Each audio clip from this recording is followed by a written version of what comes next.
Pangulong Inday Sara, ay hindi pa pala Pangulo, sorry naman, excited. Sa sinabi ng ating Vice Presidente na si VP Sara Duterte, palakpakan naman tayo.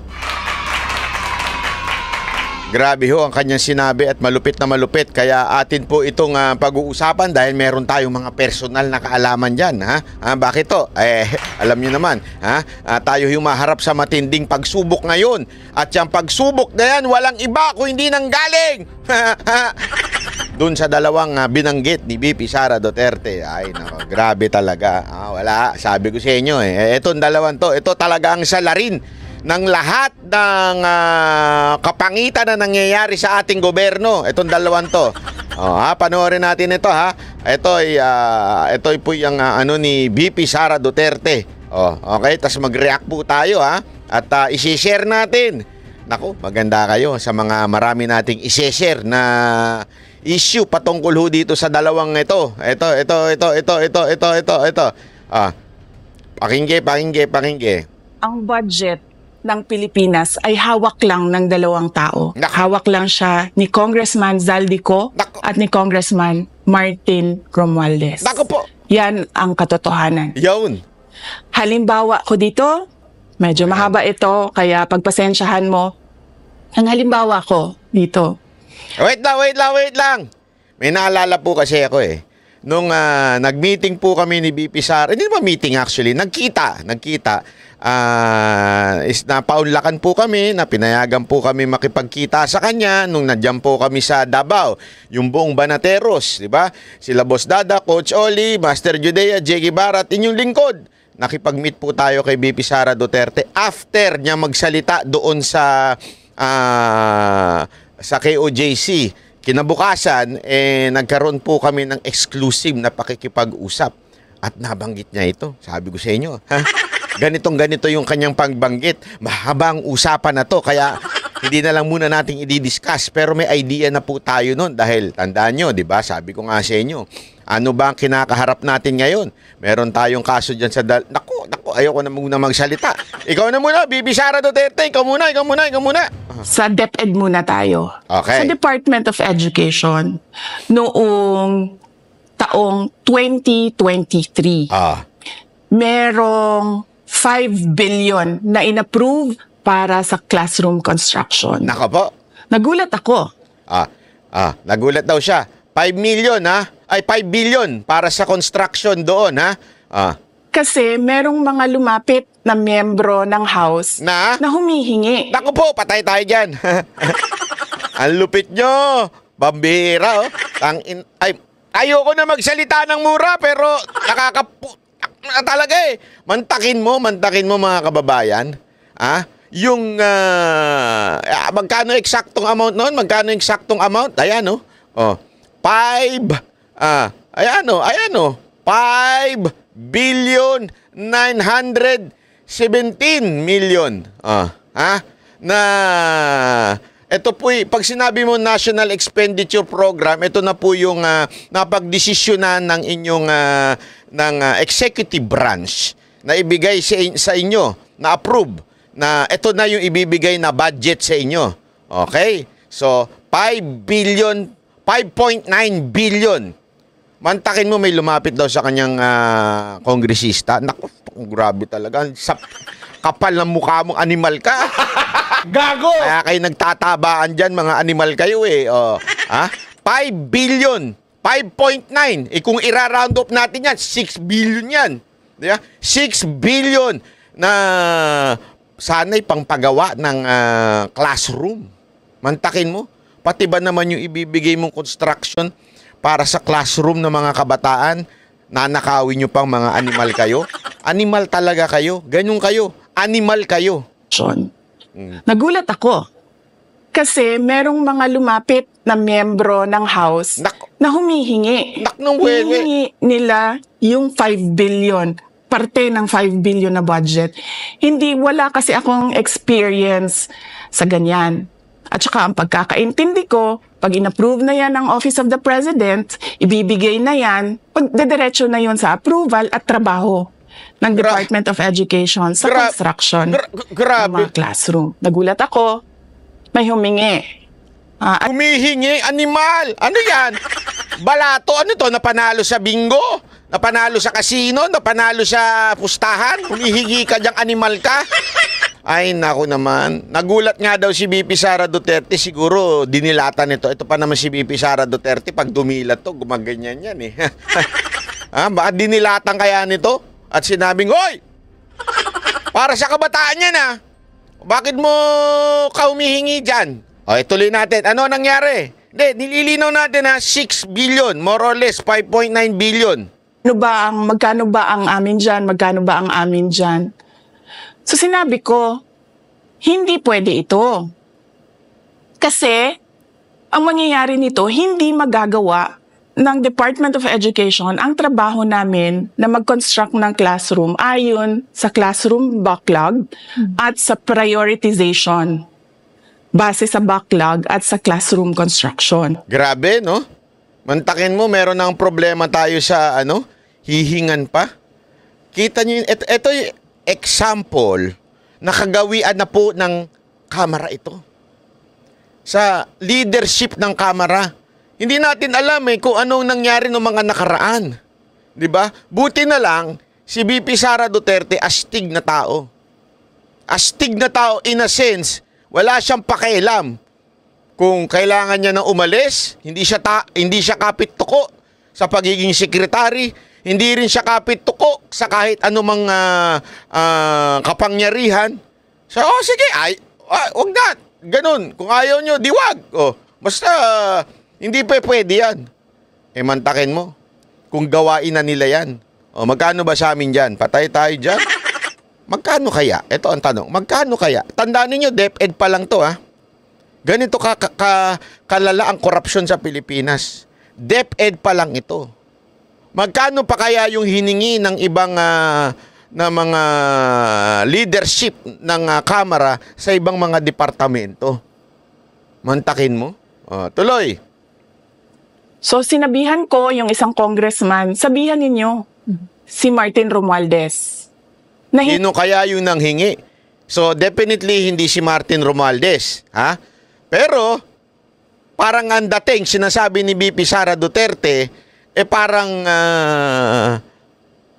inutusan. Kasi sabi niya, sabihin nyo kay speaker na hindi pwedeng chap-chapin. Yun. So parang without even saying directly,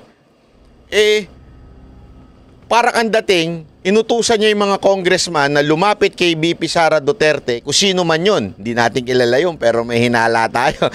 Alam mo naman, may binanggit si BP Sara Duterte. Hindi natin alam kung sino, pero may hinala tayo kung sino yun. At sinasabi ngayong ni BP Sara Duterte, sabihan nyo yung amo nyo. Hindi pwedeng ganyan. Ano to? Nanakawin nyo yung pera para sa pagpapagawa ng mga classroom? Ganun kayo kagarapal? Eto, tuloy. Hindi pwede chap-chapin ang classroom construction na 5 billion. Kaya kung makikita ninyo sa budget proposal na approved ng Office of the President, 5 billion yon. Okay. Pero nung lumabas yung GAA o yung budget approved noong 2023, naging 15 billion siya. Grabe! Do you understand what happened here? Ganito ayoko talaga. Ganito napakawalang ng ating gobyerno. Ano ba ibig sabihin yan? Ito lang inapruban. 5.9 billion.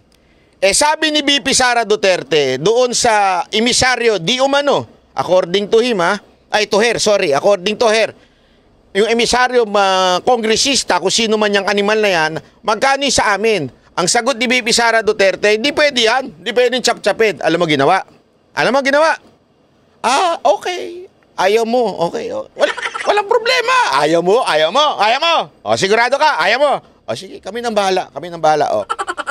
Kaya, minekos-mekos nila yung GA. Dinagdagan nila ngayon, ginawa nilang 15 billion. Minekos-mekos nila, ginawang 15 billion. So sa madaling salita, ang ibibigay lamang sa DepEd, 5.9. Magkano ang katkong? Grabe talaga. Ang katkong, alam nyo kung magkano? Mahigit kumulang 9 billion. Nako, grabe.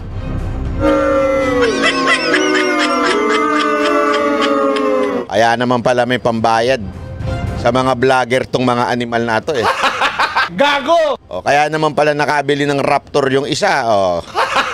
Gago! O, kaya naman pala naka-condo na yung isa. Dati, nasa kubo lang. O, ano? Gago! O. Dati, yung mga chinuchu spaghetti lang niya, mga tigwa 150. Ngayon, medyo mahal na, 500 na. Gago! Oh, di ba? So, ganyan kaloko, ganyan kagago ang ating gobyerno na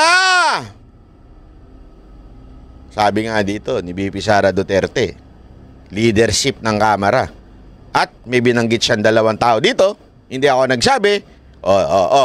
Zaldico ha. Ayan ka na naman. Di na naman nakikinig yung mga abogado mo, ha? Ano na may sasampang ha? Maya, malinaw ho yan, ha? Ang sinabi dyan ni VP Sara Duterte, kayong dalawa ni Speaker Romualdez, ang may control sa budget. Wala naman siyang Ito, linawin lang natin, in fairness.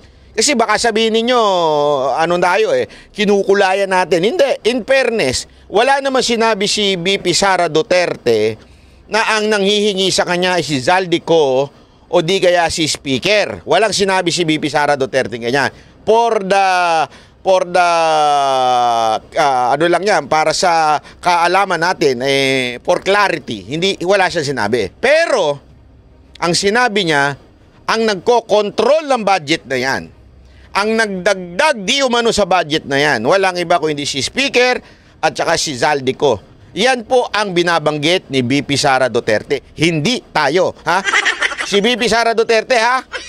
Zaldico, si VP Sara Duterte nagsabi niyan, ha? Gago! Hindi ako. Okay, tuloy. Dahil hindi nga ako pumayag na kunin yung 5 billion, dinagdagan nila ng 10 billion yung classroom construction ng Department of Education. Mahigit Yung kumulang 10 billion na yon hindi kontrolado ng Department of Education. Ano daw? Yung 10 bilyon na yon, hindi na kontrolado ng DepEd.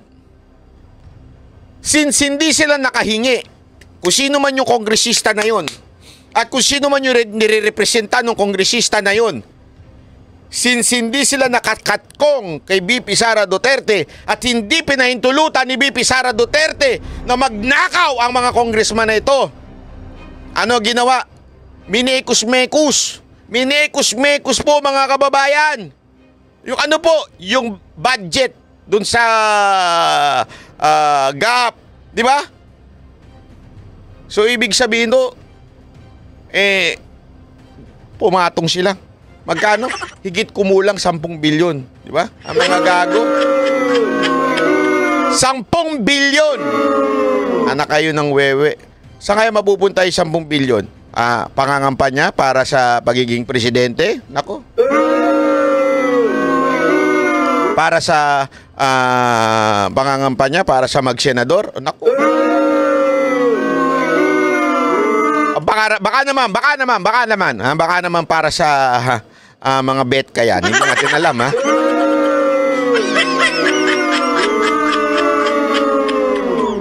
Nako, dapat sagutin nyo ito, Speaker at saka Zaldico. Nako, matindi paratang ni VP Sara Duterte dito. Di natin alam kung anong mamaya papakinggan natin ang sagot ng na isa sa mga binanggit ni VP Sara Duterte. Controlled yon ni Congressman Zaldico at Congressman Martin Romualdez. Naku po! Oh? Hindi ko na kailangan ng corroborative witness dito. Dahil makikita nyo yon sa papel. Makikita ng taong bayan yon sa papel. NEP, 5 billion. Lumabas ang budget approved, 15 billion.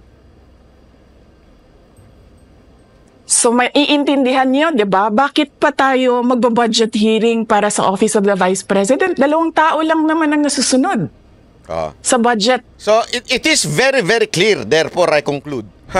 It is very, very clear, mga kababayan, na sinasabi ni VP Sara Duterte, dalawa lang ang nag-a-approve, si Zaldico at saka si Romualdez, ang nagtaas ng budget na yon. Kasi nga, sabi niya dito, dalawa lang ang nagko-control ng budget. Gets nyo? O so, sino ang nagtaas nung from 5 billion na naging 15 billion? Sino nagtaas nun? Walang iba kundi si Speaker at saka si Zaldico, according to VP Sara Duterte. Oh. Naku po, malupit ito. So para bagang sinasabi ni VP Sara Duterte na ang kontrolado lang niya ay yung 5 billion na nandoon sa unang hiningi, pero pinatungan. Asa na kaya yung pinatong? Naku po, hiling yung pumatong, ha? Delicate siya, baka mabuntis, ha? Huwag kayo ng ha?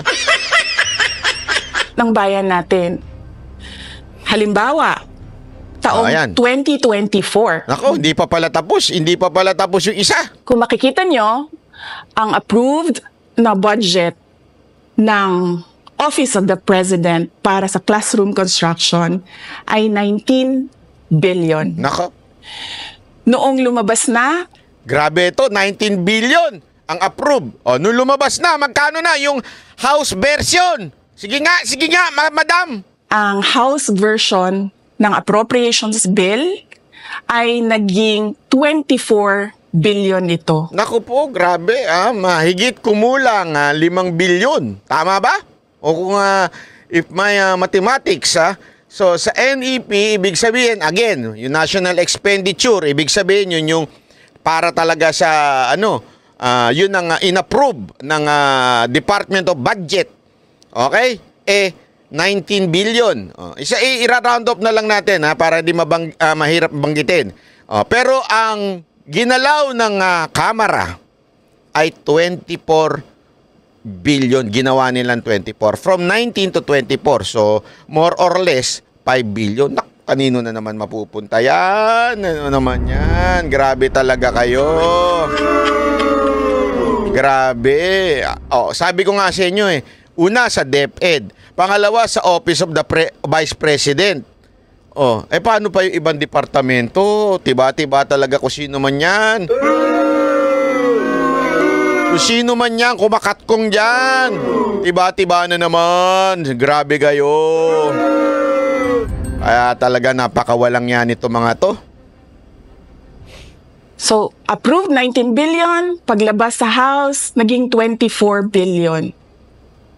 At doon sa 24 billion na yon, kung hahanapin mo sa papel, kinuha nila ang 5 billion ng repairs ng classrooms at nilagay nila doon sa 19 billion para maging 24 billion siya. Grabe. Ayan no. Kinuha mula doon sa repair. Ibig sabihin, tinanggal. Tinanggal doon sa repair. Itong amount na yan. Yan. Tinanggal yan. Yung amount. Kasi sa sa ENEP ito yung national expenditure. So, siyempre, para mapatungan yung saan kinuha? Dito daw. Okay? Tuloy. So, ang naiwan sa repairs, sa kawawang mga classroom, ay 1 billion. Nagets ninyo. So, tinanggal dyan, inilipat doon sa pinatong kanina. Kasi siyempre, pagka meron dinadagdag, kailangan may binabawasan. So, ang nangyari, parang sinasabi ni VP Sara Duterte dito, kaya mga kababayan, kayo mga teachers, estudyante, na mga public school, mga lalo na sa mga probinsya, kaya sira-sira yung mga mga mesa o eskwelahan ninyo.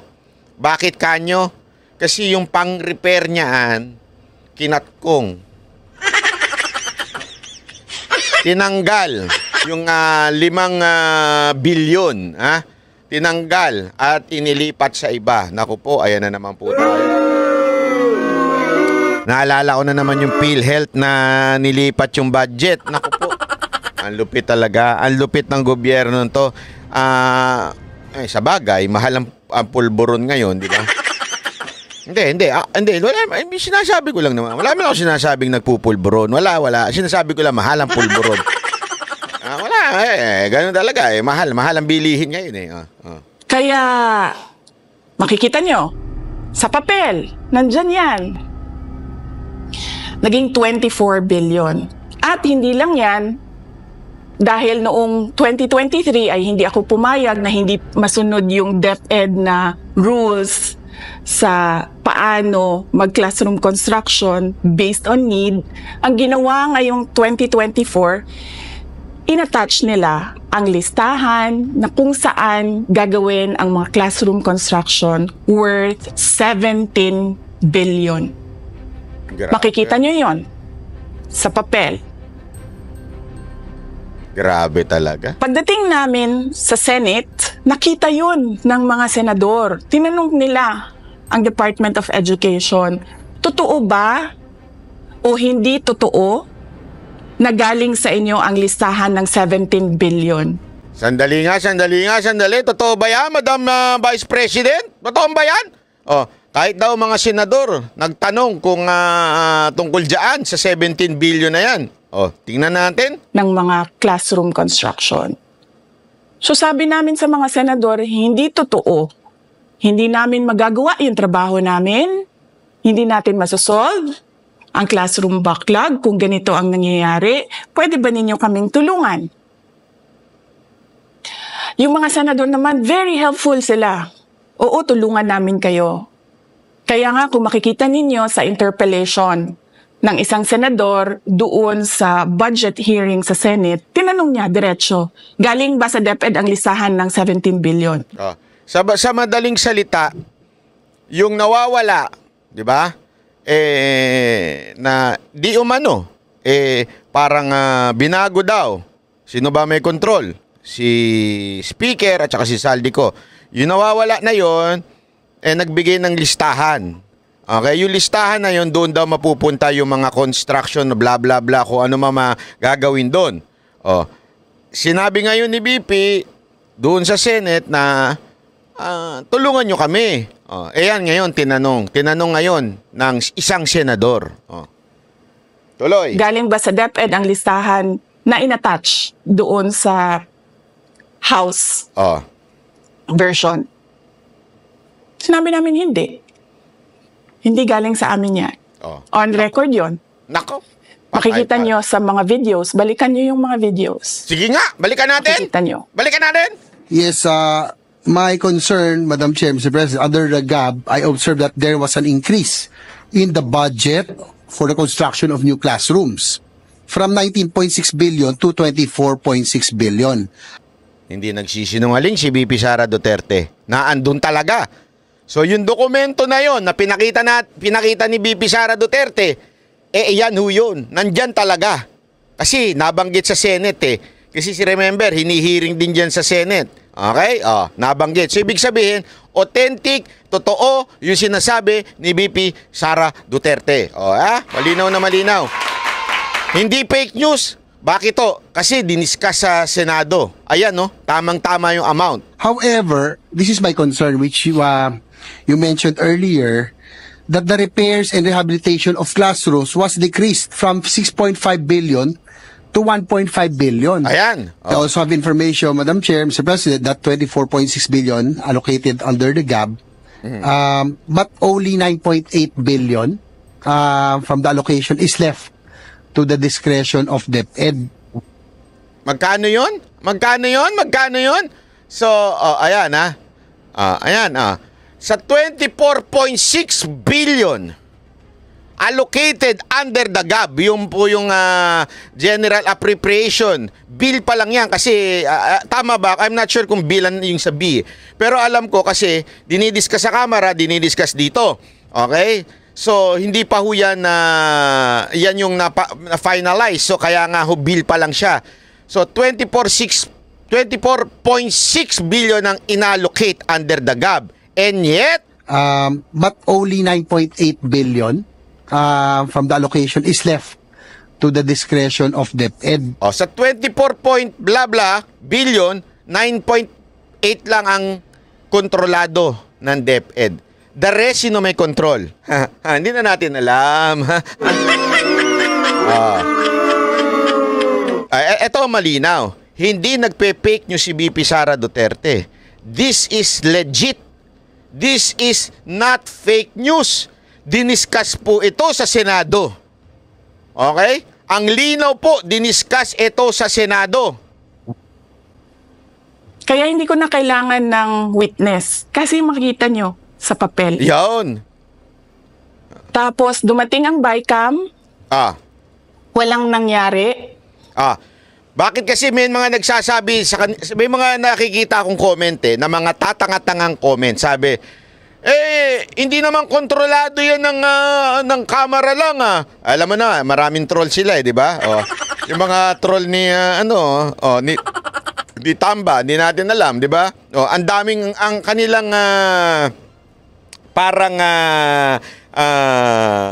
panagot diyan sa akusasyon ni BP Sara Duterte. Sinasabi nila na sandali Senado rin naman nagde-decide pero tandaan natin ang Senado kaya nga nagkagulo-gulo sila di ba? Kaya nga napalitan yung kanila leadership dahil merong nangyaring hindi din tama. Kaya nila pinatalsik yung kanilang Senate President. Kasi nga alam naman natin, kamara at kamara pa rin ang didesisyon kahit sa budget na inaalat sa Senado. Kamara ho ang talagang, kaya nga sila ang pinakamakapangyarihang institusyon sa Pilipinas kasi sila may hawak ng budget. Sila nagdi-decide. Kaya nung BICAM na, kasi ganito yan kamara, pag-uusapan, Senate, pag-uusapan, tapos BICAM. Ang problema sa BICAM, hindi naman po lahat ng senador na andun. Sino lang inaandon?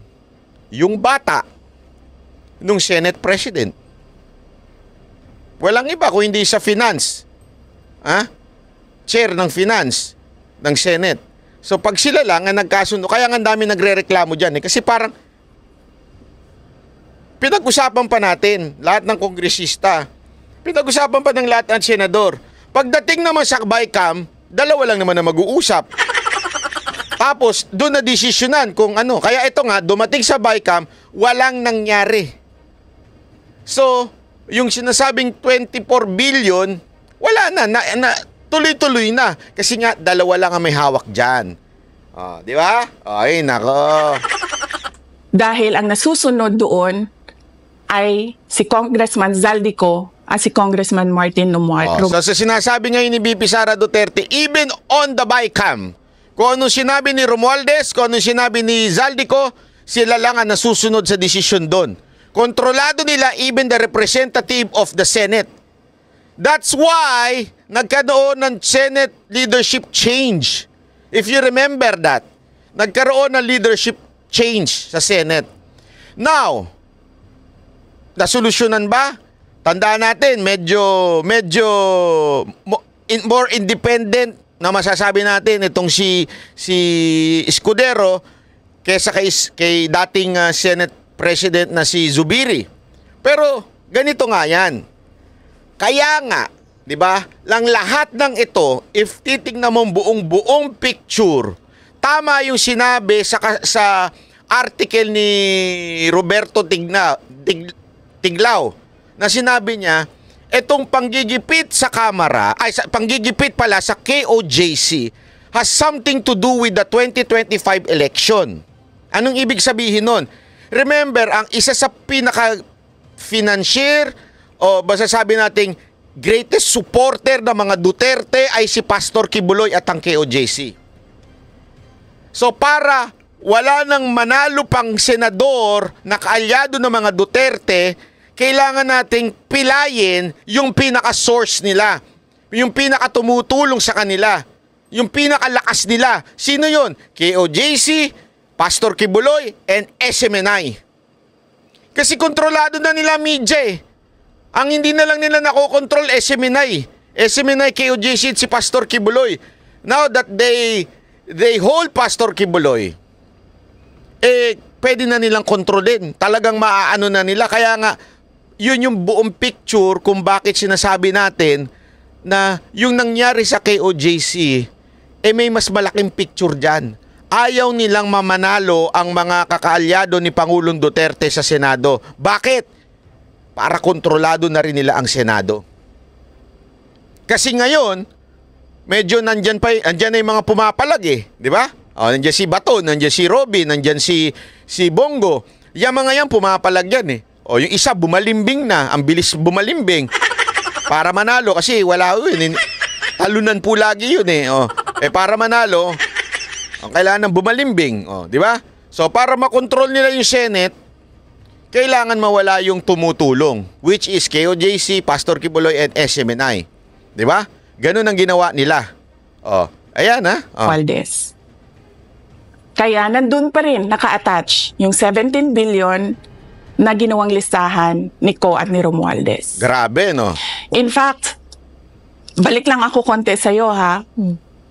Kahit yung mga congressman, nakikita nila yung problema ng ginawa nila na pag-attach ng listahan sa budget. Kasi doon sa basic education hearing noong May 2024 ng House of Representatives, merong isang congressman nagreklamo, bakit ang tagal ng classroom construction? Bakit ang tagal? Sabi nung USEC ng DepEd, kasi may pabago-bago sa listahan ng DPWH dahil hindi kami ang gumawa ng listahan.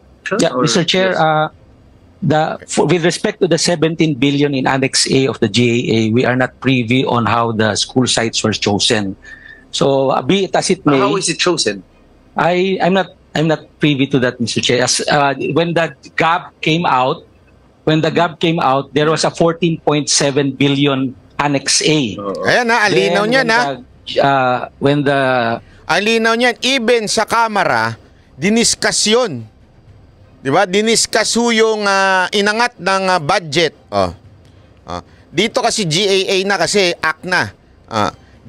General Appropriation Act na. So ibig sabihin, ito po'y naging parang, kasi ganun yun eh. Pagka ginagawang batas yung budget, parang ang tawag nila act eh. Ayan, natuloy. The committee, the GAA came out, from 14.7 it became 17 billion. So we are not privy to how the list was generated. So dagdag ko lang yan doon sa confirmation na kinuha nila.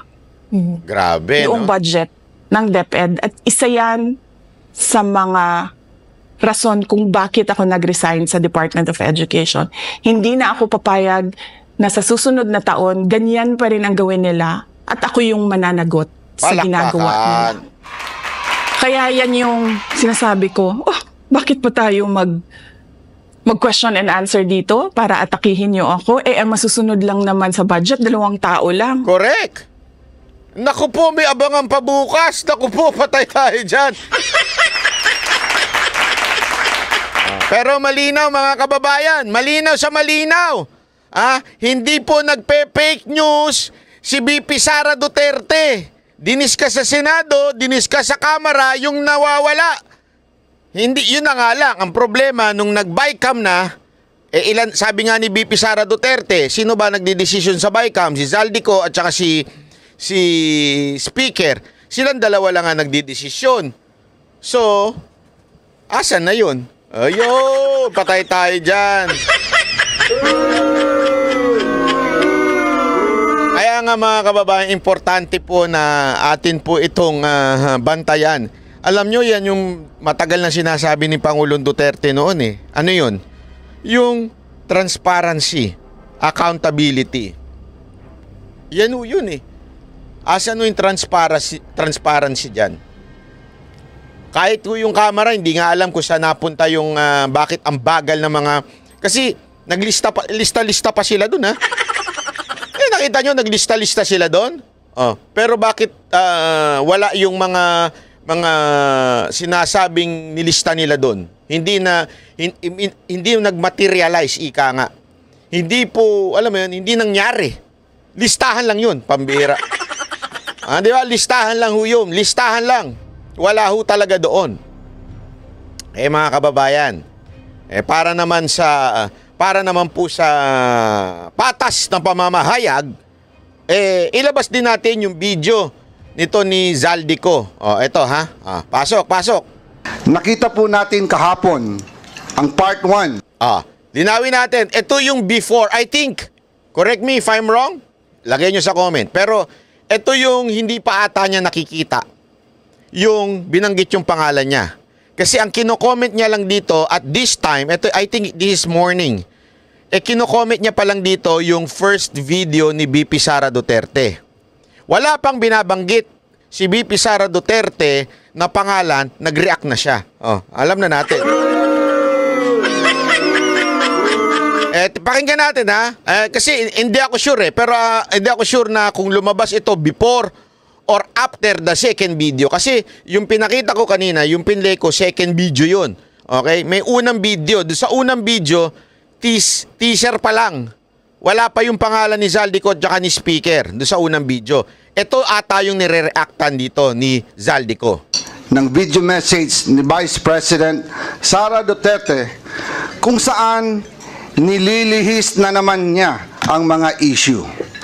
Talaga pong tatak Duterte na yata ang pambubudol. Ayan na, namemersonal na. Diba? Namemersonal na si Kuya.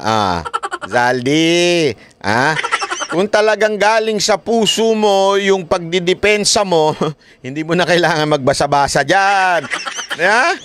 Hindi mo kailangan magbasa-basa dyan. Ba't ka nagbabasa-basa dyan? Ibig sabihin, ano ba ibig sabihin natin pag nagbabasa? May tumulong sa kanya na magdepensa. Mula sa peking war on drugs, peking good governance, peking pagkontra sa korupsyon, at ngayon, peking sagot sa mga issue. Lahat yung sinabi niya, war on drugs. Ultimo nga si Abalos, di ba, nadulas eh. Ano sabi ni Abalos? Pag ganun-ganon pa siya. Liwalo sa ngayon. Ganun. Hindi. Yung ano pala, doong nakaraang administrasyon. Nadulas yung bata nyo. Nadulas. Tapos sasabihin nyo, palpak yung war on drugs. So, ibig sabihin, talagang bumalik ang criminality ngayon. Noon, nawala. Simpleng tao lang daw siya, pero mahigit 400 bodyguards. Siya lang po ang kaisa-isang vice president sa kasaysayan ng Pilipinas na may ganon kadaming security. Nilinaw na ho ng AFP yan. Hindi naman po sabay-sabay sila. Yung 400 na yon, salitan po yun. Ano yung 400 sabay-sabay, walang uwian, tulugan? Ano to? 24 oras naka-duty silang 400? Ay, naku naman, sir. Gamitin naman ng minsan. Yung 400 na yun, hindi naman po sabay-sabay yun. Sali, tandaan ninyo. 400 more or more. More or less, ika nga. Divided by 3 yan. Bakit kanyo? 8 hours ang pasok. 8 plus 8, ano? Sagot! 16. Plus 8, 24. Siyempre, 8 hours. So, yung 400 divided by 3. Diba? Common sense, sir eh. Hindi ibig sabihin yung 400 na, ano to, 400, walang pahingahan? Pambira naman kayo, sir. Pangalawa, ito lang para sa kaalaman mo. Si BP Sara po ang Duterte ang pinakamaraming boto. Kaya naman din, si BP Sara Duterte ang pinakamaraming kalaban. Bakit kanyo? Takot sa kanya eh. Bakit? Mandato ng bawat Pilipino, 80% ay nasa kanya. So takot na takot sa kanya yung kalaban niya. Kaya may maaaring gawing masama sa kanya. Kaya kailangan niya ng security. Tama po ba ako, sir? Ha? Hindi, sir. Tama po ba ako, di ba? Ang dami niyang kalaban. Kayo ba kalaban niya? Hindi. Ako nagtatanong lang. Siyempre, isipin niyo mga kababayan, ha? Kung meron mang isang politikong tumatayo talaga para labanan, isa sa mga tumatayo para labanan ng mga rebelde, walang iba kung hindi si BP Sara Duterte yun. Dumalaban sa mga sinungaling. Huwag kang masasaktan kagad. Nakabidyo ka naman eh. Sinungaling o di kaya magnanakaw sa gobyerno. Wala ko sinasabi ko yun, ha? siya ho ang may maraming kalaban dyan dahil marami siyang binubuking. Tama, mali? So, naturalmente, sir, kailangan siyang bantayan ng 24 oras. O, di ba? May sarili pang Vice Presidential Security Group. Never happened. Kasi nga po, alam niya na makakalaban niya ang presidente. Di ba? Para sigurado lang, di ba? History of the Sir, sagutin na lang ninyo. Sagutin na lang. Philippines. Tandaan ninyo wala pang binabanggit si VP Sara Duterte dito bakit nag-iingay na kagad ito? Nag-iisa nga siyang humarap sa pagdinig ng Committee on Appropriations, pero sangkaterba naman ng bodyguards sa labas ng conference room. Humiling pa ng pagkain para sa 100 gwardiya na dala-dala niya at hindi naman kinain. Hindi po ba't pang-iinsulto at pag-aaksaya ito ng resources ng gobyerno? Pangalawa, sinasabi niya, hindi lang daw sanay ang ilang miyembro ng Kongreso na hindi makuha ang sagot na gusto nila. Karapatan at trabaho ng Kongreso ang pagbubusisi ng budget. Ang hindi niya pagsagot sa maayos na tanong at lalo pa ang hindi niya pagdalo sa hearing ngayon ay nagpapakita na kawalang respeto at paggalang sa mga kinatawan ng taong bayan. Hindi lang po kongresista ang winalanghiyan niya dito, kung hindi ang buong sambayanang Pilipinas. Tinatakpan niya ang hindi pagsagot sa tanong sa pamamagitan ng pag-iinsulto sa mga kongresista na ginawa lang naman ng kanilang mga trabaho. Ang hirap na, sir. Ang hirap pag binabasa yung statement, Pero ang taray ni sir, naka-iPad Pro, Yung 13. Nano yan, nano texture. Yan, grabe si sir. Talagang basa lang. Basahin mo lang yung sinulat. Hindi natin alam kung sino nagsulat niyan Gusto nila ang interbranch courtesy, pero siya mismo walang kortesiya sa Kongreso. Pangatlo, malinaw na pambubudol o panlilinlang sa mga Pilipino ang pagsasabi niyang kinikilala niya ang kapangyarihan ng Kongreso sa budget. Malinaw naman sa tao, live sa TV at internet, kung ano ang kanyang asal. Wala siyang sinagot ni isa man lang na tanong ng mga kongresista. Abogado pa naman siya, pero mukhang absent siya nung tinuro ang prinsipyo ng separation of powers at Kongreso bilang co-equal, kapantay ng sangay ng gobyerno ng ehekutibo. Batay sa ating representative democracy, ang mga kongresista ay binoto bilang kinatawan ng taong bayan. Kaya kapag ang isang kongresista ay nagtatanong sa paggamit ng budget, siya ay nagtatanong hindi lang bilang individual. Hoy, hindi na nakikinig sa mga kasamahan mo. Ang dami nagdadardalan sa paligid, hindi na nakikinig sa'yo. Nakamambira. Bawasan mo ng budget yan sa project nila. Sabihan mo sa boss mo, sabihin mo na, sir, eto mga to, hindi nakikinig, yeah. Hindi ko naman wala ko sinasabing hawak niya yung budget. Hindi ko sinasabi. Kasi siya ang chairman siya ang chairman nun. So, nung appropriation. So, siya ang doon. So, wala tayong sinasabing masama doon. Kundi bilang kinatawan ng Pilipinong bumoto sa kanya. Demokrasya at hindi po tayo monarkiya. Wala tayong hari at reyna. Sunset na po ang dating administrasyon. Kaya wala pong karapatan ang ating mga halal na opisyal na umastang parang masasakupan niya lang ang mga kinatawang ng taong bayan. Pang-apat, paulit-ulit niyang sinasabi, I will defer to the wisdom of Congress. Pero hindi naman po to totoo. Kasi kung totoo ito, sasagutin niya mga tanong ng mga mambabatas, lalo na sa issue ng confidential funds. Naalala ko last year, kinausap namin si BP Sara at ang kanyang mga trusted aides tungkol sa 2024 budget. Sinabi niya noong Kinonfirm ni Kuya. Kinonfirm ni Kuya na talaga nakipag-meeting siya. Siyempre, pero wala namang sinasabi na na kung ano man yung pinagmitingan nila. Ito lang yung sinasabi na pinagmitingan nila. Pero at least sinabi niya na nakipag-meeting daw siya. tuloy nyo yan, meaning yung confidential funds, dahil kaya niya daw ito i-justify. Mabuti na lang at hindi namin itinuloy.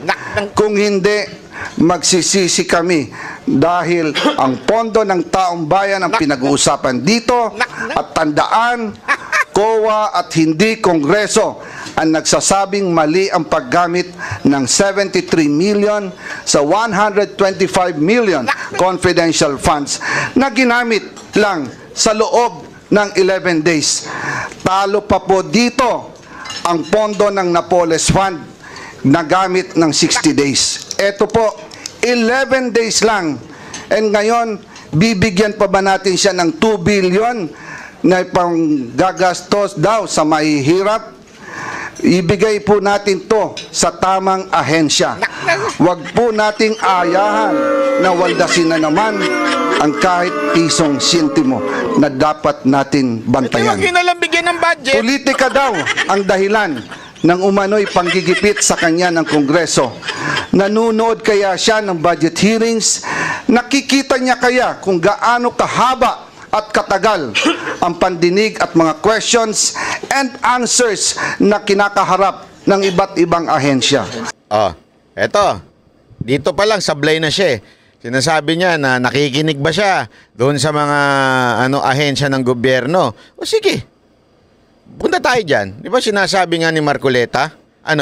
There is a tradition, courtesy, given to the OP and OVP.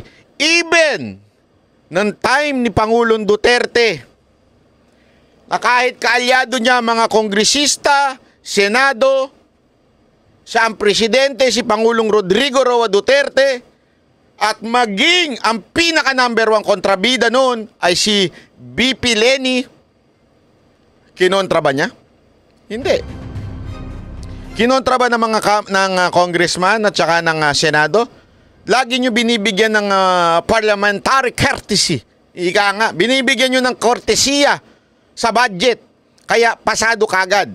Kasi yun ang gawain na noon pa, na ang Office of the President and Office of the Vice President, whoever they are, whether they are opposition or not, binibigyan ng courtesy pagdating sa budget. Wala nang tanungan, ipinapasa na kaagad. Tama, mali? Bakit kanyo? Nung kaalyado nyo pa, 2022 I think and 2023, di ba? Yung pangalawa pa nga, sino ang mismong nag-move na ma-defer na yung budget? Walang iba kung hindi yung anak ni Pangulong Marcos. Dahil hindi pa kalaban si BP Duterte, hindi pa siya bumibitaw. Dahil hindi pa siya nagbibigay ng mga opposition statement, opposing na katayuan, ika nga. Biglang nung siya nahay pumapalag na. Biglang may question na kayo. Tanungin kita, sir.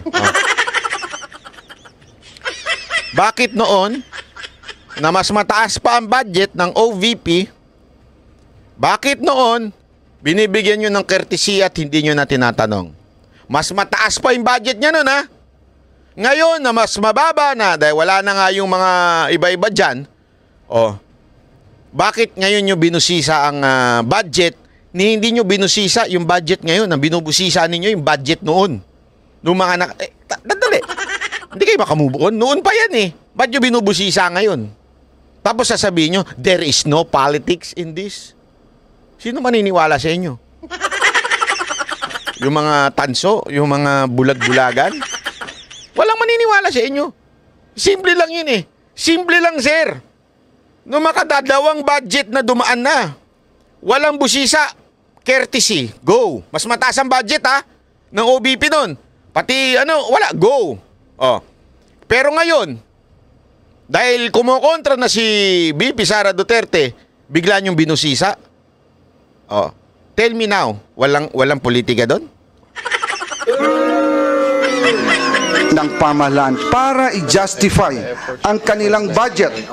Why should the OBP be any different? Especially napakagaling magwaldas, maglakwatsa at mangurakot. Malinaw, diversionary tactic ang video message ni VP Sara. Tulad ng tatay niya, gusto niyang ilihis ang usapin sa tunay ng isyong kinakaharap niya. Ayaw niya kasing magpaliwanag. 125 million confidential funds spent in 11 days at nagsabi mismo ang COA na mali ang paggastos nito. Kung bakit kulelat ang mga batang Pilipino sa math and science sa ilalim ng panunungkulan niya bilang DepEd Secretary. Kung bakit sirang gatas, may insekto at inaamag na Nutriban ang pinamimigay sa mga mag-aaral. Kung bakit malala ang korupsyon sa DepEd at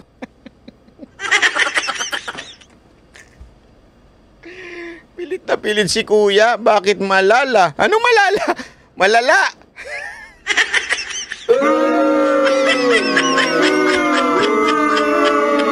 Ang hirap talaga pagka binabasa lang Ang hirap Ang hirap pag wala sa puso. Ang bira, palpak ang kanyang panunungkulan dahil tamad at hindi siya pumapasok kahit minsan sa Department of Education. At higit sa lahat, kung bakit sa gitna ng lahat. Ang daming akusasyon nitong personal, Ang daming akusasyon personal, pero walang pinakitang proof. Walang pinakita. Si VP Sara Duterte may pinakita. Eto, wala. Nga.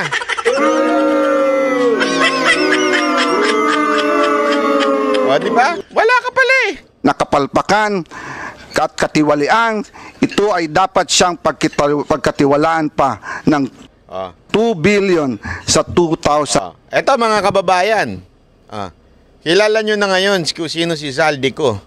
Kung sino yung nagdemanda sa akin. Kilala nyo na siya. Kung anong klaseng karakter meron siya. Kung anong klaseng kongresista ito. Kilala nyo na siya ngayon, di ba? Alam nyo na ang karakas nitong maman to. Sabi ko naman sa inyo kahit nga yung pagdedemanda niya, freedom of speech po natin na i-discuss yung mga issue sa lipunan. Yung pagtatanong natin sa kanya, yun ang kanyang ginamit para ako po ay kasuhan niya ng libel. Di ba? Bakit to? Kasi nga nagre-react agad siya, hindi pa siya binabanggit ni VP Sara Duterte, nagre-react na agad siya. Sandali, para mas makilala nyo pa itong tao na ito, ipapaalala ko lang uli sa inyo. Eto, ipasok natin. Ayan. Wait lang. Ayan. Ipapasok uli natin ito. Importante kasi ito, malaman ninyo mga kababayan. Ayan, naalala ko lang bigla. Ito yung dahilan kung bakit ako nademanda. Dahil pinlay ko ito, nireaksyonan ko ito. Hindi ko alam kung bakit ako dinimanda, hindi si Villanueva. Si Senator Villanueva po ang nagsasalita dito. Sandali. Ipe-play natin para marinig nyo. Ano bang klaseng tao? Ito si Zaldico. Hindi po galing sa akin. Galing kay Senator Villanueva ito. Pasok! Pag-dismiss, Mr. President, ng reklamo. Hindi nga po nakarating sa korte, Ginoong Pangulo. Na-dismiss na po. Yan yung ginagamit pang sa kanya na ni Zaldico, kaya nag-react siya. Nag-react si Villanueva kasi ito yung issue ng PI noon Tapos nung binanggit niya, biglang may nag-react si Zaldico at yan yung isa sa binibintang kay Villanueva na sinasabi niya, eto, may ebidensya ako, dismiss. Yun ang sinasabi ni Villanueva. O, ituloy natin ngayon. Sa probable cause pa lamang. Mr. President, noong 2016, Probable cause pa lamang. Ibig sabihin, fiscal level pa lang. Wala pa. ginamit po ito, ngunit hindi nagtagumpay. Nakakuha po tayo ng 18,459,222 votes. Noong pong 2022 elections, 18 million na naman ang nakuha po natin at talagang hindi rin po pinaniwalaan ng taong bayan. Ang mga paratang na ito na ngayon po ay inuulit Nino! ng makapangyarihang chairperson ng Nino! Committee on Appropriations. Sino yon? Mr. President, Sino yung chairman ng appropriation na binabanggit niya dito? Walang iba.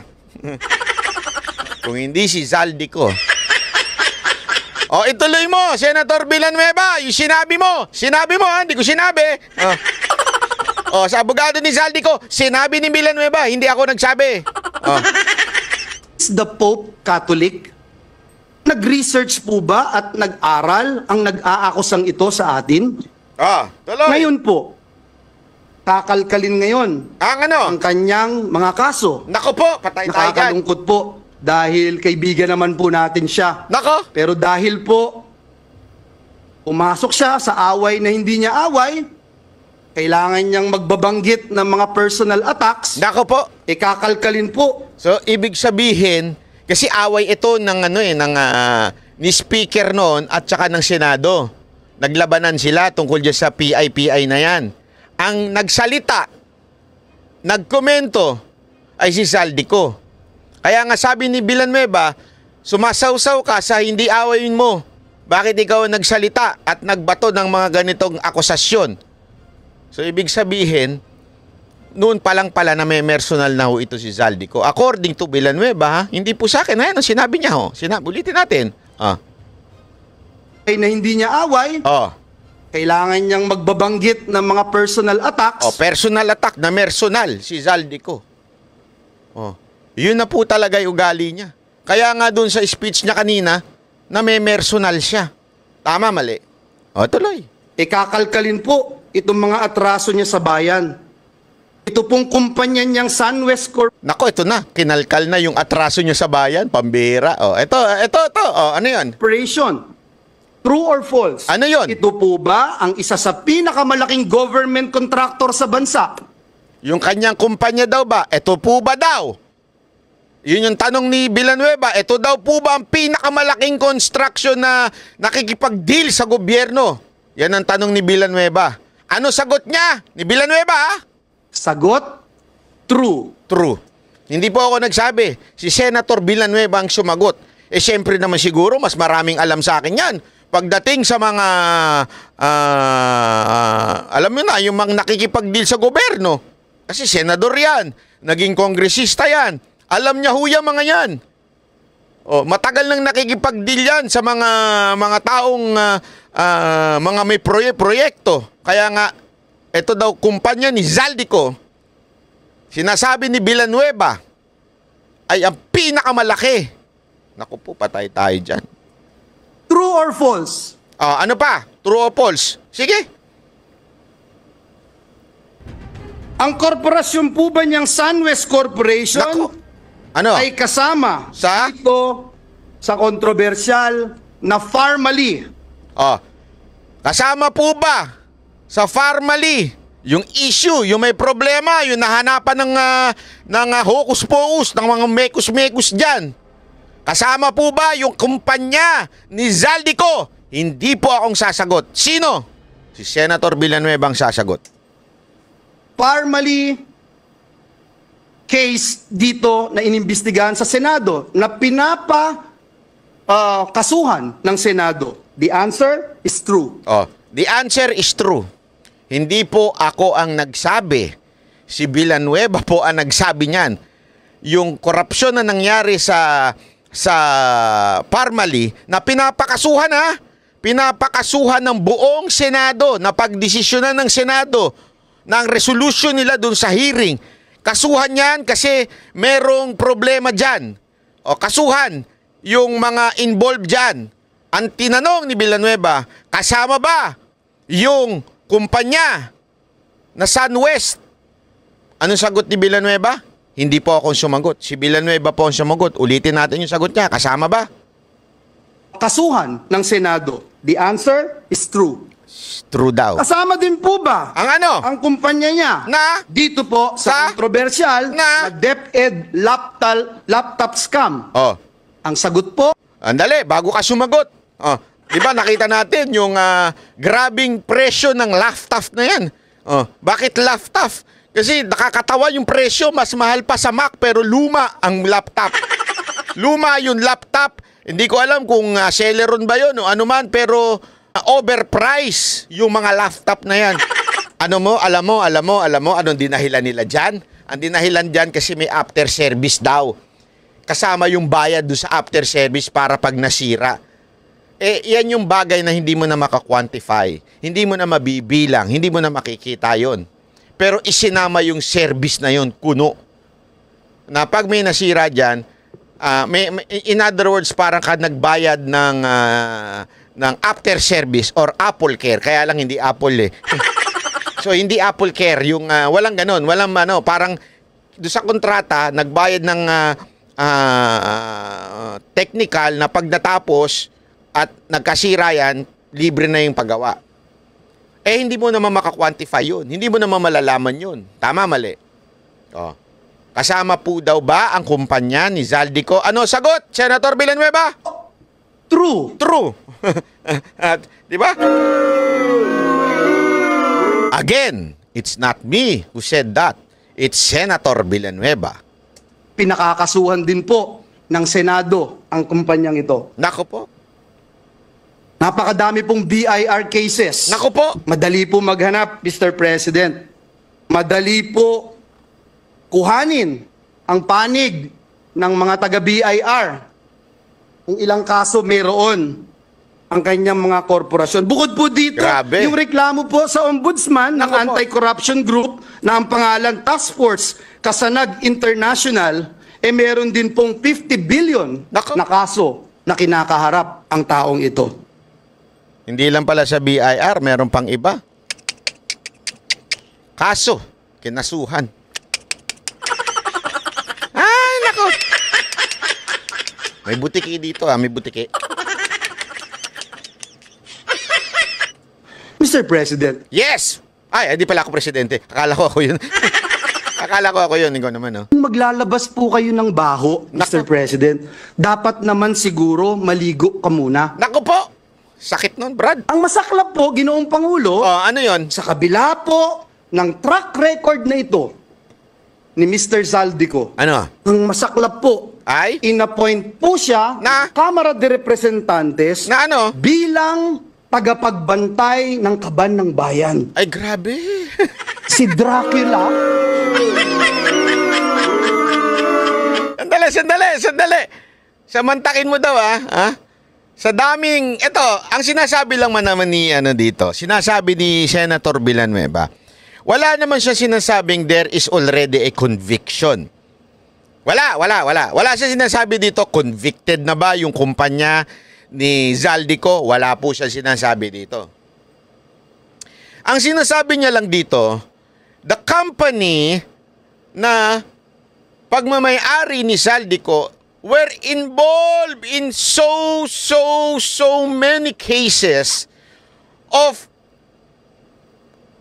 corruption or any that has something to do with money. 'Di ba? Ibig sabihin talagang etong tao na ito ay may kaso na yung kanyang kumpanya. And yet siya ang sa kanya ibinilin ang pinakamakapangyarihang masasabi nating chairperson diyan sa sa Kamara, which is yung appropriation. si Dracula, inappoint mo bilang tagapagbantay ng blood bank ng bayan. Ay, grabe. Si Dracula talaga. Nakita niyo yung analogy niya? Para sinasabing, ang ginawa mong tagapagbantay para sa mga nagpapakuha ng dugo diyan sa Red Cross, si Dracula. Sumisip-sip ng dugo o ika nga. Tama nga naman. Kasi halimbawa, di ba? Halimbawa lang, may isang manyakol. Tama, mali. Ginawa mo siyang profesor o teacher ng mga kababaihan. O, di ba? Ng mga siksi, mga ganon. O. Alam mo na nga manyakol siya. Halimbawa lang yung tinuturing nilang si Mang Kanor. O, halimbawa. Siya ang ginawa mong yaya ng iyong anak. Di ba? Abnormal po ba yun? Hindi, halimbawa lang. Abnormal po ba yun? Di ba abnormal yun? May problema tayo doon. Yan ang sinasabi ni Senator Villanueva dito. Wow, Mr. President. Kailan sa kasaysayan ng bayan natin nangyari ang ganitong pagkakataon? Na isang big-time contractor ang hahawak sa kaban ng bayan. Naku po, patay tayo. Only in the... Ito this was long time ago. Ibig sabihin po, dito pa lang inaakusahan na siya. Kinonfirm ni VP Sara Duterte ngayon na ang nagko-control ng budget ng mga departamento natin ay walang iba kundi si Zaldico at si Speaker. Tayo, matagal na ho natin sinasabi ito. Bakit? May mga congressman, tayong mga kaibigan dyan.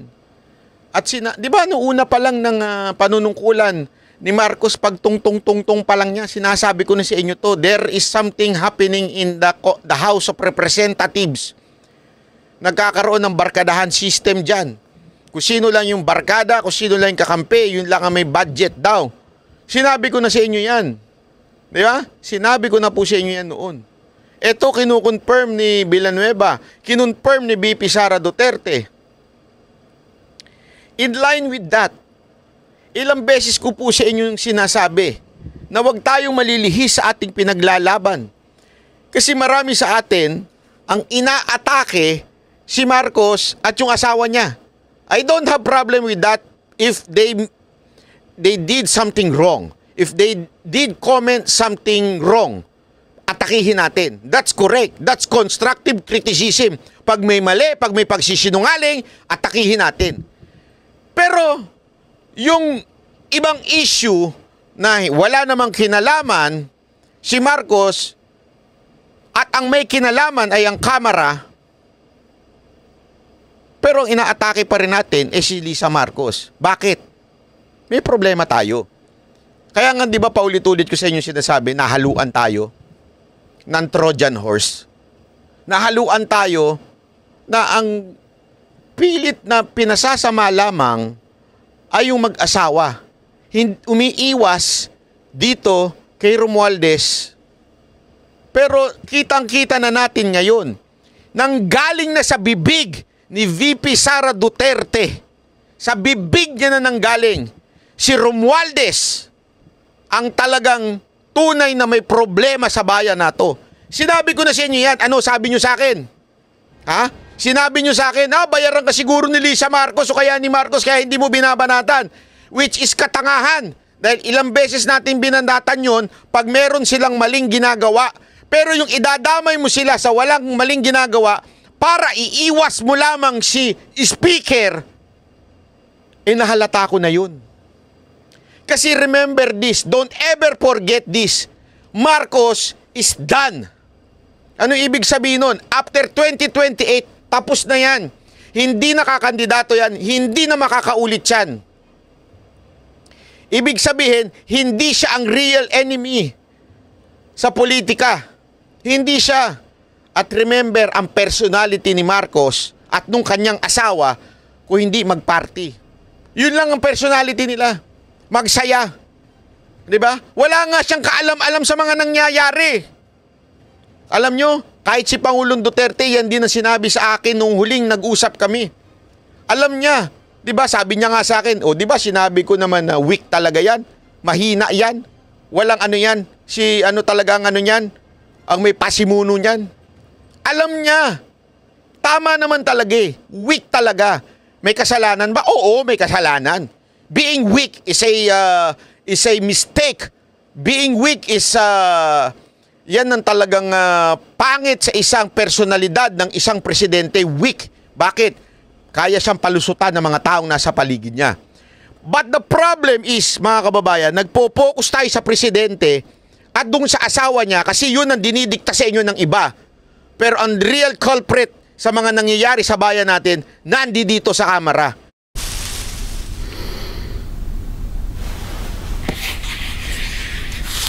Bakit? Siya ang nangangailangan sa 2028. Siya ang may ambisyon na maging Pangulo ng Pilipinas. Siya ang may ambisyon na maging Prime Minister.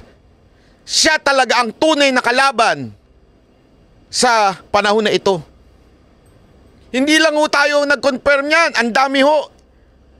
Maging si BP Sara Duterte, maging sa Senado, maging si Senator Bato, di ba? Sinabi niya, sino ang namili nung meron siyang kinuwento na nandun, sino?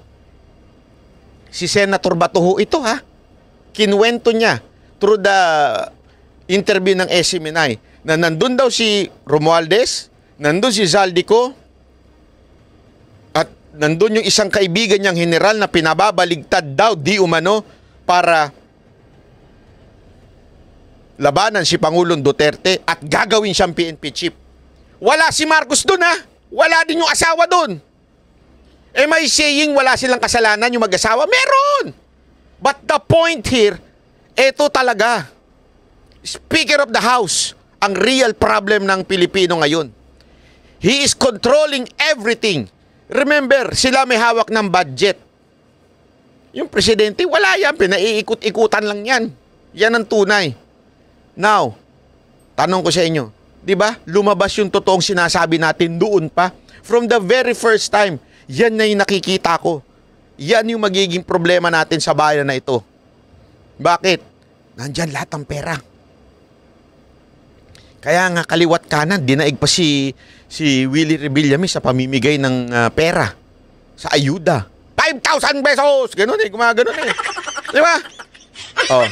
Kasi nga, habang humihirap ang Pilipino, yan ang plano dyan eh. Sa tingin ko lang ang plano dyan, nagmamahal ang bilihin. Naghihirap ang Pilipino. The more na naghihirap ang Pilipino, kakapit yan sa mga politikong namimigay ng pera. That's why, yan ang sa tingin ko nangyayari sa Pilipinas. Pinipilit talaga nila na maghirap ang Pilipino para kumapit sa ayuda. At kung sino yung mag-ayuda, malamang yung iba ma-persuade na iboto yung mga yun. Diba? Mga kababayan, magising ho tayo. Wag ho tayo basta-basta maniniwala sa mga tatanga-tangang vlogger dyan. Sorry pero totoo eh. Paulit-ulit ko na po sinasabi sa inyo to, pinapaliwanag ko sa inyo. Diba? Na ito talaga. Kita nyo na, lumabas na ngayon. Lumabas na po. Sabi nga nung isa, bumingo tayo. Ama mali. Diba, tagal ko na sinasabi sa inyo to eh. Ayaw ninyo maniwala. Eto, pakinggan pa natin nung lumabas na yung pangalan, siguro pagkatapos i-release yung video ni BP Sara Duterte, na nabanggit na si Zaldico, eto na yung kanyang reaction after mabanggit yung pangalan niya. Tingnan nyo yung difference between before, yung nagsasalita siyang may iPad, at eto ngayon. Nakita... Ay, sorry, hindi yan. Ito. Unang-una, again, pangbubudol na naman po yan. Napakalaking pangbubudol. Akala nila ang taong bayan hindi matalino. Matalino po. Sasagutin po natin yan. Una-una po, ang miyembro po ng appropriations is around 139. Ang vice chair po is around 56. Ang congressman po is 300. Meron po tayong mga senador na 24. Meron pong miyembro ng Bicameral Conference Committee after the budget. Alam mo kung bakit ko na-booking yung mga troll? This is the script that they are commenting sa mga video. Meron namang marami naman yung appropriation Marami naman yung senador. Pare-pareho sila.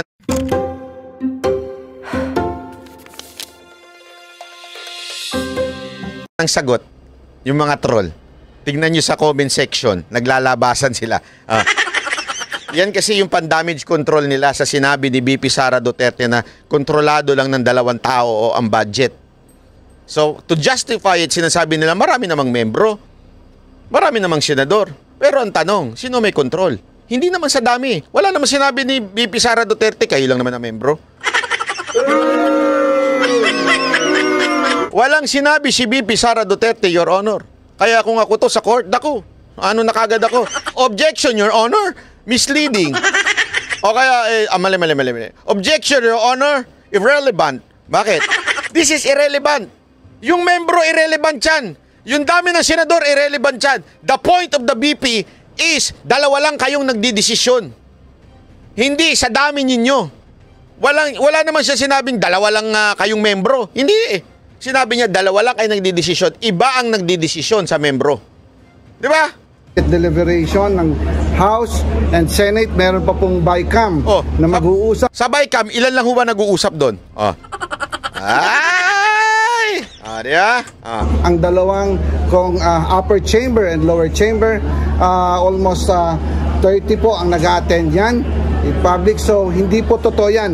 Kung nagagawa niya po yan sa Davao, sa confidential fund na lustayin in 11 days ng 2.6 or... Sabi naman ng congressman sa likod, tama yan.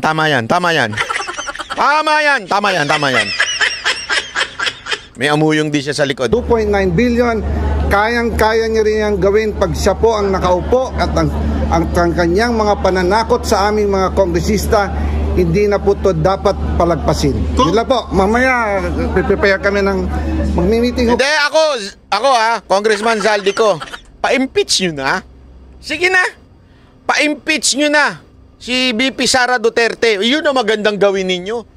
Hindi kasi sinasabi ninyo, di ba? Ang dami nyo sinasabi na kesyo confidential fund, nilustay, pera ng taong bayan, bla bla bla. Kasi if you're saying that right now, na nilustay ni BP Sara Duterte yung confidential funds, ipa-impeach mo.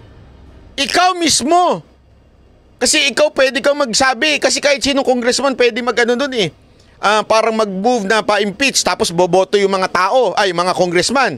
Diba? Ikaw mismo, ipa-impeach mo na. Sige na. O wala kang yag balls. Hindi ako nagtatanong lang, wala ka bang yag balls na ipa-impeach si BP Sara Duterte?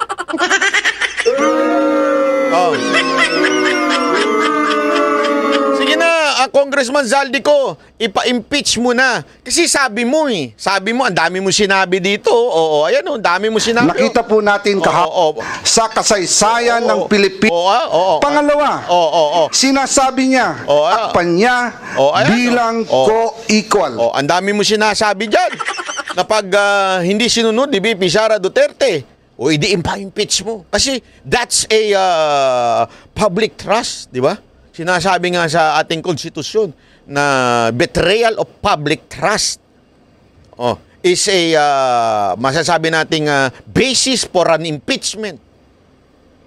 Ipa-impeach mo na. Unless takot ka. Ako lang ang kaya mo. Ako lang, sir. Ako lang. Hindi, kasi hindi niya pwedeng kasuhan si BP Sara Duterte. Alam ko, may immunity mga yan. O sa sinabi niya. Kasi alam ko, depende yan sa years of So alam ko, may immunity sila. Ibig sabihin, hindi niya kayang kasuhan. Kaya ako, kaya niyang kasuhan. Kinasuhan niya ako. Di ba? Akala mo, mananahimik ako? Ha? Sigurado ako makakarating sa iyo to. Kung akala mo, mananahimik ako dahil sa ginagawa ninyo, akala ninyo, tatahimik ang isang banatbay at isang mga banateros, hindi. Handang mamatay ang mga banateros. Yun nga, nilulusob na sila dun eh. Yung mga kasamahan ko, kayang humarap sa mga pulis. Kayang humarap at ready na. They have the freedom to go home. But they didn't. Why? Naniniwala sila doon sa pinaglalaban ng mga tao doon. At ready silang mamatay. Until to the last moment, they were all crying. Dahil ready sila. So am I. I am also ready. Kahit saan mo dalhin ito, I am ready for you. I will fight not only for my freedom. Tandaan mo yan, Zaldico. I am not going to fight for my freedom. I will fight for my freedom to speech or to freedom to say and criticize my government because that is protected under our Constitution. Kung ako patatahimikin mo na isang vlogger na merong kahit pa paanong followers, paano pa kaya yung iba? Kaya mo ring patahimikin. Kaya sinasampulan mo ako. Kaya hindi ako uurong sa'yo. Hindi kita uurungan. Kung akala mo uurong ako sa'yo, sorry ka na lang. Hindi, mali ka ng dinemanda. Dahil ako, handa ako. Kahit umabot pa ako kasi hindi importante sa akin to. Hindi importante yung buhay ko. Ang importante sa akin yung pinaglalabang prinsipyo. Yung pinaglalabang ko para sa bayan. Lahat tayo, mga kababayan, mamamatay one way or another. Kung ano yung prinsipyo yung pinanindigan mo, yun na mananatili. Yaman, fame, name, lahat yan mabubura sa kasaysayan. Only yung ginawa mo ang maiiwan. Kaya lalaban po ako. Let it be known na may vlogger na lumaban kahit mahirap, kahit magastos. Magastos po kahit mahirap kalabanin ang gobyernong ito dahil napakagrabe ho. Pinapastrak ang lahat ng bagay. Hindi po ako uurong. Tandaan nyo yan. Basta alam kong tama yung aking pinaglalaban, hindi ko uurungan yan. Tama ho ito If we criticize because may mali ho kayo nagawa. And bilang public official, you should not be onion skin. Pero napaka-onion skin nyo naman. Ngayon, sir, ako lang ang kaya nyo? Bakit si VP Sara Duterte hindi nyo kayang pa-impeach? Takot kayo? Baka magising na mamamayang Pilipino sa gagawin nyo? Go! Na malaman ninyo ang bagsik ng taong bayan. Malaman ninyo. Malaman ninyo kung gaano na galit ang taong bayan sa pang-aabuso ninyo sa kapangyarihan.